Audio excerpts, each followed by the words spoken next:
ஒரு ஊரில் வாழ்ந்தார் ஒருவர். அவர் ஒரு நல்ல பணியாளர். அவருக்கு ஒரு மகன். அந்த மகன் புத்திசாலி, ஆனால் கொஞ்சம் பொறுமையின்மை. ஒருநாள் அந்த அப்பா மற்றும் மகன் வீட்டின் முன் கூர்ந்த மரத்தில் அமர்ந்திருந்தனர்.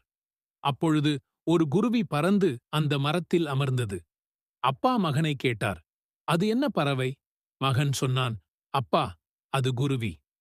6 நிமிடங்களுக்குப் பிறகு அப்பா மீண்டும் கேட்டார், "அது என்ன பறவை?"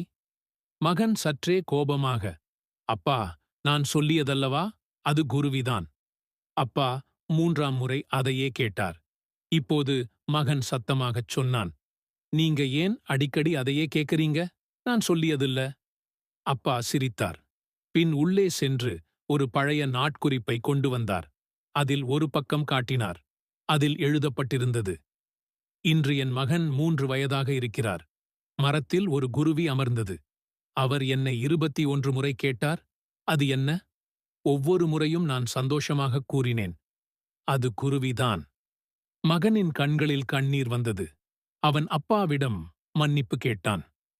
பாடம்: நம்மை பார்த்து வளர்த்த பெற்றோர்களுக்கு நாம் பொறுமையுடன் நடக்க வேண்டும். அவர்கள் வயதான பிறகு குழந்தையைப் போல ஆகலாம். அப்போது நாம் அவர்களுக்கு அடையாளமாக அன்பாக இருக்க வேண்டும். இந்த வீடியோ உங்களுக்கு பிடித்திருந்தால் லைக் பண்ணுங்க, ஷேர் பண்ணுங்க, கமெண்ட் பண்ணுங்க. மறக்காம நம்ம சேனலை சப்ஸ்கிரைப் பண்ணுங்க. நண்பர்களே!